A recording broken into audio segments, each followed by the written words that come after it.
Hello नमस्ते नमस्कार. आपल्या YouTube channel Sonali लाईफस्टाईलमध्ये सर्वांचं हार्दिक स्वागत आहे. नवीन दिवसाची नवीन सुरुवात. तर जस्ट मी आणि आद्विक चाललो आहे. त्याची रिक्षा आली आहे, आलेली आहे. तर आता आम्ही ऑटोमध्ये जातो आहे. है ना तू इकडे बघ. हां तर आता आद्विक आणि मी स्कूलमध्ये जातो आहे आणि स्कूलमध्ये आता निघालो आहे. त्याच्यानंतर घरी गेल्यानंतर मला आज कपाट पण एक बाजूचं पार्ट जे राहिलं होतं ना कपाटाचं ते सुद्धा मी तुमच्यासोबत शेअर करणार आहे. आता स्कूलमधून घरी गेल्यानंतरच तुमच्याशी बोलते. चला मग. मी पाहिलंच मी ही साईड आवरली होती कपाटाची. तर ही साईड अशी आवरलेली होती. तर ही झालेली आहे आवरून. आता मला ह्या साईडचं आवरायचं आहे. तर हे सर्व मी आता ह्या साईडचं आता आवरून घेणार आहे आणि तुम्हाला पण दाखवते मी कसं आवरलं. तर चला मी आता हे सर्व साहित्य काढते आणि तुम्हाला पण दाखवते. तर तुम्ही पाहिलंच होतं एका बाजूचं कपाट मी आवरलं कालच आणि आता ह्या साईडचं कपाट आवरून घेत आहे. तर इतकं छान वाटत आहे ना हे कपाट एका बाजूचं आवरल्यानंतर. आता ह्या दुसऱ्या बाजूनं सर्व कपडे मी काढून घेत आहे आणि इतका पसारा झाला होता ना, अगदी एकाखाली एक इकडून तिकडून कपडे झाले. अक्षरशः मला ना काही कपडे ना लक्षात पण नव्हते की आहे माझ्याकडे. आता विसरून गेलेली मी. तर ना आता व्यवस्थित आता आवरून देते आणि खरंच ना ते कपाट काय झालं, कपाटामध्ये जागा मला पुरतच नाही सध्या तरी. आणि मी किती पण ऑर्गनाईज केलं ना तर ते थोड्या दिवसातच माझं कपाट अस्तव्यस्त होऊन जातं. इकडे तिकडे कपडे होऊन जातात कारण की त्याला ना स्पेसच नाही आहे जास्त. आता कपडे झाले जास्त आणि ठेवण्यासाठी जागा कमी झालेली आहे. तर इथं म्हणून मग मला ना इतकं असं एकदम व्यवस्थित घड्याच्या घड्या व्यवस्थित ठेवून असं व्यवस्थित ठेवावं लागतात. तरी मी खूप प्रयत्न करते व्यवस्थित ठेवण्याचं. खूप राहतं माझं. कारण की नको कपडे व्यवस्थित मग मी ना नेहमी घडी करून व्यवस्थित स्वच्छ करूनच कपडे ठेवत असते. पण किती पण केलं ना तरी ते कपाटामध्ये इकडे तिकडे कपडे होऊनच जातात. तुमचं पण असंच होतं का मला नक्की सांगा. तर माझं तरी होत असतं म्हणून मला नेहमी कपाट आवरावंच लागतं. इथं स्कर्ट वगैरे जीन्सचे जे कपडे आहे ना ते बाजूला मी म्हटलं कुठं ठेवू आधी विचार करत होते आणि मग पटापट सर्व ठेवते. बाकीचे तर घड्यात असल्या होत्या व्यवस्थित केलेल्या म्हणून मग मला जरा सोपं पडलेलं आहे. तर ना मी इस्त्री करून सुद्धा कपडे ठेवत असते आणि आता हे पाऊस चालूही नाही तर मग मला ना परत आता हे कपाट नंतर आहे ना व्यवस्थित अजून सर्व कपडे ड्रायक्लिंग करून किंवा घरी नाही का स्वच्छ धुवून वगैरे ठेवायचे आहे, इस्त्री करून ठेवायचे आहे. तर मग माझं ते पण पुढे मी बघेल तुम्हाला दाखवेलच मी कसं कसं कपडे स्वच्छ ठेवते. आणि माझे कपडे खूप त्यांना पण एक आयुष्य असतं आणि कपड्यांना खूप खूप आयुष्य देण्यासाठी ना त्यांची निगा पण तेवढीच राखावी लागते. आणि कपड्यांचं पण आयुष्य आपणच वाढवू शकतो. जेव्हा आपण व्यवस्थित टापटीप कपडे व्यवस्थित ठेवू ना, त्यांची निगा राखू ना, तर त्यांचं आयुष्य खूप खूप असतं. आणि आपण कपड्यांची निगा नाही ठेवणार ना, त्यांचंसुद्धा आयुष्य कमी होतं, लवकर खराब होतं. म्हणून मला तरी वाटतं आपण कपड्यांना नीट ठेवू ना, तर त्यांचं आयुष्य वाढतं आणि तेवढेच आपण जास्त दिवस अजून कपडे घालू शकतो. तर त्याच्यामुळे ना कपड्यांची निगा राखा, व्यवस्थित ठेवा. कारण की एवढे महागाचे आपण कपडे घेतो ना, मग असं कसे पण ठेवले, कसे पण वापरले ना, तर ते व्यवस्थित राहत नाही. म्हणून मग मी कपड्यांना खूप जपते, खूप व्यवस्थित ठेवते. माझं कपड्यांमध्ये खूप जीव आहे आणि मला खूप क्लोथ्स खूप आवडतं वेगवेगळ्या प्रकारचे घालायला. इवन खूप वेगवेगळे प्रकारचे ट्राय करायला मला खूप आवडतात आणि मी करत असते नेहमी. तर मला ना सर्वात जास्त कपडे म्हणजे ना खूप गोष्टींचं वेड आहे तर ते मी करते. तर छान मस्त इथे कपड्यांचे आता घड्या करून घेतल्या तुम्ही पाहिल्या तर मस्त मग व्यवस्थित सर्व कपडे शॉर्ट करून ठेवत असते. एकदमच हेवी ड्रेस एकदम नाही का वेगवेगळ्या प्रकारचे आपले टाईपचे ड्रेस असतात, कुर्तीज वेगळी त्याच्यापेक्षा भारीतले अजून ड्रेस वेगळे असे आपले टाईप्स असतात कपड्यांमध्ये. त्या पद्धतीने मी हे कपडे ठेवत असते. मग जसं जसं ज्या ज्या फंक्शनला ज्या ज्या कार्यक्रमात जिथं जिथं आपल्याला जे कपडे घालायचे ते कपडे घालू शकतो वेगवेगळे शॉर्ट करून ठेवले तर. नाही तर आपण एकत्र सर्व ठेवले ना तर ते आपल्याला लक्षात येत नाही. मग म्हणून मग बाकीचे कपडे वेगळे ठेवायचे. जसे साड्या पण डेलीच्या वेगळ्या, नॉर्मल कार्यक्रमांच्या वेगळ्या, फंक्शनच्या वेगळ्या अशा आपण ठेवत असतो. तर ह्या पद्धतीने ड्रेसचं सुद्धा असतं. तर त्या पद्धतीने मग मी ड्रेस ठेवून घेत आहे सर्व. तर इतके छान मस्त व्यवस्थित पटापट ड्रेसच्या घड्या करून मी पटकन ठेवून देत आहे.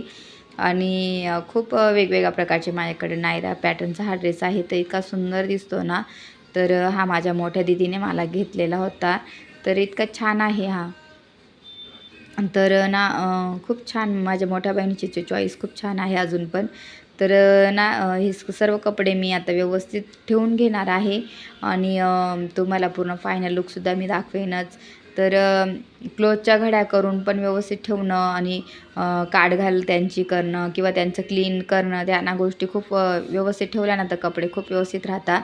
आणि आता डांबर गोळ्यासुद्धा मी ठेवून घेणार आहे कपाटामध्ये, जेणेकरून असं कुबट वास नको यायला म्हणून. आणि पावसाळा राहिला ना तर म्हणून कपडे ना तर खरंच खूप चांगले कपडे तर खूप कमी प्रमाणात काढा, कारण की त्यांचा वास वगैरे येतो. कपडे नीट नाही ना सुकले तर वास येतो कपड्यांचा. आणि म्हणून मग व्यवस्थित ठेवा. आणि जरी तुम्ही ना कपडे सुकवलेले असे तरी एक रात्र फॅनखाली ठेवा, नंतरच कपाटामध्ये ठेवा. नाही तर कपाटामध्ये ना असं खराब होतील कपडे, बुरशी टाईप लागेल, अशी त्याच्यावर डॉट डॉट ब्लॅक डॉट पडतात पावसाळ्यामध्ये. म्हणून पावसाळ्यामध्ये तरी कपड्यांची निगा अशी राखत जा तुम्ही. आणि शक्यतो ना पावसाळ्यातले कपडे वेगळेच ठेवा. तर आणि घातले तरी ना मग त्या व्यवस्थित सुकवून आणि फॅनखाली एक दिवस ठेवूनच ते कपडे कपाटात ठेवा व्यवस्थित. तर बऱ्यापैकी माझं निम्म कपाट आवरून झालेलं आहे. आता फक्त 2 कप्पे राहिलेले आहे माझे. तरी तर सर्व माझे जीन्स टॉपवरचे, स्कर्टवरचे टॉप्स आहे. तर हे सर्व व्यवस्थित ठेवून घेत आहे. आणि खूप घड्या करून व्यवस्थित ठेवायला ना खरंच खूप वेळ लागतो. आणि मी बऱ्यापैकी माझ्या घड्या होत्या आधीच्या, म्हणून मग मी व्यवस्थित ठेवून घेतलेल्या आहे. आणि आपल्या कपाटामध्ये ना व्यवस्थित ठेवले, मोकळी जागा राहिली ना तर खूप भारी म्हणजे व्यवस्थित दिसतं, काढायला पण सोपं पडतं. पण कमी जागा राहिली ना तर मग खूप मेंटेन करायला अवघड जातं. पण तरी पण आपण जर व्यवस्थित ठेवलं ना तर राहतात. आता मी इथं सर्व जीन्स वगैरे आता जे टी शर्ट्स आहे ना ते ठेवून घेतलेले आहे. आता मग मी काय करणार आहे, इथं बाजूलाच साईडला स्कर्ट जीन्स आहे ना ते मस्त व्यवस्थित ठेवून देणार आहे. तर बऱ्यापैकी माझा हा कप्पा तरी आवरून झालेला आहे. आता थोडंसं राहिलं आहे माझं, तुम्हाला दाखवते. तर इथं काय करणार आहे, मी जीन्स आहे ना त्या रोल करून अशा ठेवणार आहे. जर आपल्याकडे ऑर्गनायझर काही असं नाही का, बकेट सॉरी म्हणते, असं इकट साईडनी ब्लाऊजला मी कसं एक छान ऑर्गनायझर होतं, त्या पद्धतीने जर राहिलं असतं ना त्याच्यामध्ये खूप छान कपडे बसले असते. असे रोल करून वगैरे तुम्ही ठेवू शकता जीन्स वगैरे टॉप्स, म्हणजे त्यांना एकच ह्याच्यात राहतील आणि कपडे पण इकडे तिकडे होणार नाही. तर मला नाही मी आता ऑनलाईन नंतर मागवणार आहे माझ्यासाठी मी ऑर्गनायझर, हे बाकीचे ना क्लोथ्स ठेवायला. तर मी तुम्हाला दाखवेल मागितल्यानंतर. तर इथं जीन्स वगैरे मी ते ठेवून घेतला, रोल केले याचे व्यवस्थित, म्हणजे बसतील जेव्हा मला लागेल ती जीन्स मला काढता येईल तर व्यवस्थित अशा पद्धतीने मी इथं ठेवून घेतलेली आहे. त्याच्यानंतर मग मी काय करणार आहे, खालच्या कप्प्यातले हे शर्ट वगैरे सर्व आता इथं ना आहे, बाकीचा हा एक कप्पा उरला आहे. तर तो व्यवस्थित मी आवरून घेते आणि तुम्हाला पण दाखवते. त्याच्यानंतर ना इथं माझे शर्ट्स आहे, सर्व पेटीकोट शर्ट्स हे सर्व व्यवस्थित ठेवून घेत आहे. तर पेटीकोट तर ठेवले, आता हे शर्ट्स वगैरे आहे ना ते व्यवस्थित ठेवून घेणार आहे. तर बऱ्यापैकी पटापट माझं आवरून झालेलं आहे, जास्त काही वेळ गेला नाही माझा, कारण की मी आधीच्या घड्या बाकीच्या माझ्या व्यवस्थित होत्या ना त्याच्यामुळे मग मला पटकन व्यवस्थित नीटनेटकं ठेवून देता आलं. आणि हे सर्व शर्ट्स आहे, तर हे सर्व आता मी व्यवस्थित ठेवून घेत आहे. तर ना इतकं कपाट कधी-कधी ना इतकं खराब होऊन जातं ना तर वेळ भेटत नाही. पण आता मी ह्यावेळेस म्हटलं नाही, आता आवरूनच घेणार आहे, कारण की मग परत इथं काम राहूनच जाईन म्हटलं. तर त्याच्यासाठी मग व्यवस्थित हे सर्व ऑर्गनाईज करते आणि तुम्हाला पूर्ण कपाटाचं टूर देते. तर अशा पद्धतीने मी कपाट 2 दिवस लागले मला बरोबर हे आवरायला, आणि मग माझं हे कपाट आवरून झालं. तर आता इथे ना हे शेवटचे राहिले माझे जे हे आहे ना स्टॉल वगैरे, तर सर्व मी व्यवस्थित ठेवून घेत आहे. तर स्कार्फ्स आहे, बऱ्यापैकी मला स्कार्फ पण खूप आवडतात. तर म्हणून मग मी ना माझ्याकडे पहिले तर खूप होतं, आता तरी कलेक्शन जरा कमी झालं आहे स्कार्फचं. तर हे खूप वेगवेगळ्या पद्धतीचे स्टॉल मी जर मला आवडले मी घेतच असते नेहमी. तर इथे छान मस्त सर्व ठेवून घेतलेले आहे. आणि आता ह्या डांबर गोळ्या आहे ना त्यासुद्धा व्यवस्थित मी आता ठेवून घेणार आहे कपाटामध्ये. तर चला, ह्या डांबर गोळ्या असतात ना त्या कपाटात ठेवून घेतात का वास नाही येत. आणि मला नाही ह्या स्पेशली डांबर गोळ्या खूप आवडतात, त्यांचा वास आवडतो. माहिती नाही पण लहानपणापासून ना मला खूप आवडतात आणि छान स्मेल येतो. आणि चांगल्या घ्यायच्या डांबर गोळ्या तर त्याचा स्मेल खूप वेगळा येतो, भारी वाटतं. आणि मी मग आता हे सर्व मध्ये मध्ये अशा डांबर गोळ्या एक एक ठेवून देते, जेणेकरून कपाटामध्ये स्मेल चांगला राहील, कुबट वास येणार नाही कपड्यांचा, त्यांनी कपाट व्यवस्थित राहील. तर त्याच्यासाठी मग ह्या तुम्हीसुद्धा ठेवत जा. तर चला, मी आता अशा पद्धतीने हे कपाट ऑर्गनाईज केलं, तुम्हाला पूर्ण मी कपाट दाखवते. चला मग. माझं कपाट आवरून झालेलं आहे आणि खूप वेळ लागला मला एवढं कपाट आवरायला. तरी माझ्या बाकीच्या घड्या वगैरे बाकीचे पाऊच वगैरे ना व्यवस्थित ठेवलेले होते, त्याच्यामुळे मला सोपं पडलं. चला मी तुम्हाला दाखवते मी कसं आवरलेलं आहे. तरी तर वरचं कपाट मी काय काढलं नाही. हे सर्व माझं ना कॉस्मेटिक वगैरे सर्व साहित्य आहे इथे. त्याच्यानंतर इथं पाहू शकता ह्या साईडला सर्व साड्या आहे आणि ह्या पाऊचमध्ये माझे सर्व ड्रेसेस आहे. अशी इथे या कप्प्यामध्ये ठेवलेलं आहे. इथं सुद्धा माझे कॉस्मेटिक वगैरे नाही का सर्व बाकीचं ठेवून दिलेलं आहे मी. आणि त्याच्यानंतरच्या ह्या कप्प्यामध्ये सुद्धा माझी कुर्ती वगैरे सर्व नाही का ड्रेसेस आहे. त्याच्यानंतर इथं लेगिन्स आहे सर्व. त्याच्यानंतर इथं जीन्स स्कर्ट टॉप आहे. त्याच्यानंतर इथं टॉप्स आहे जीन्सवरचे घालायचे स्कर्टवरचे घालायचे. इथं या साईडच्या पाऊचमध्ये मी ओढण्या ठेवून दिलेल्या आहे. त्याच्यानंतर इकडे आहे माझे सर्व शर्ट्स आहे. इथे आहे सर्व स्टॉल आहेत. इथं माझ्या सर्व पेटीकोट साड्यांवरती लागणारे सर्व कलरचे असे पेटीकोट वगैरे ठेवून घेतलेले आहे. तर असं छान मस्त ऑर्गनाईज केलेलं आहे मी कपाट आणि खूप छान दिसत आहे. सर्व घड्या वगैरे करून ठेवल्या ना तर खूप छान दिसतंय.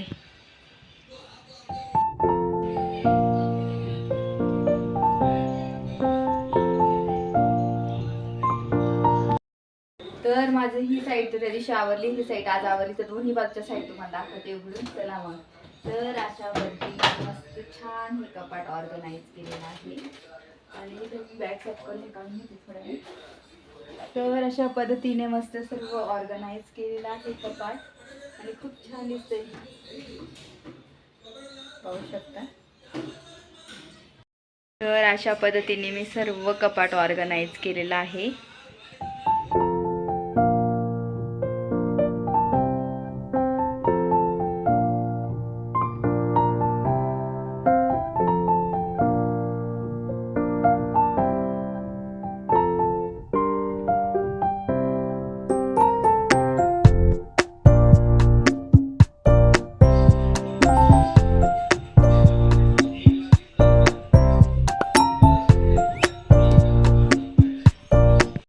माझं कपाट असं ऑर्गनाईज केलेलं आहे. इतकं छान वाटतंय ना, मस्त कपाट भारी वाटतंय सर्व आवरून झाल्यानंतर. तर चला मी आजचा व्हिडिओ इथंच एंड करते. माझा हा कपाट ऑर्गनाईजचा व्हिडिओ तुम्हाला आवडला असेल त्या व्हिडिओ जास्तीत जास्त लाईक करा, शेअर करा, सबस्क्राईब करा आणि तोपर्यंत तुमची काळजी घ्या. भेटू नेक्स्ट ब्लॉगमध्ये. तोपर्यंत बाय.